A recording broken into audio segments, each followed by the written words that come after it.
একটি দ্রব্য বিক্রি করে বিক্রয় মূল্যের 2/5 ক্ষতি হয়। দ্রব্যটির বিক্রয় মূল্য 250 টাকা হলে ক্রয় মূল্য কত?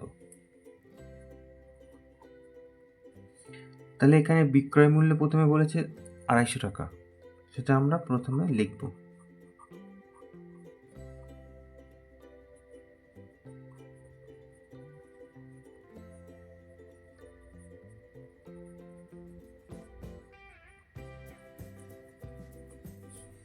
ক্ষতি হয় বলেছে বিক্রয় মূল্যের 2/5, তাহলে অতএব ক্ষতি হয়,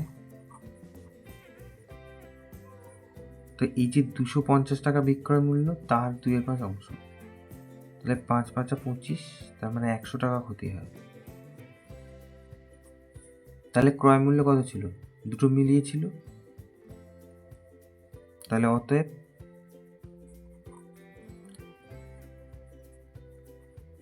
ক্রয় মূল্য ছিল,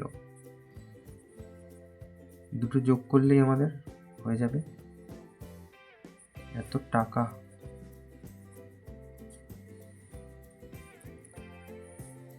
তাহলে 350 টাকা, এটা তাহলে আমাদের উত্তর।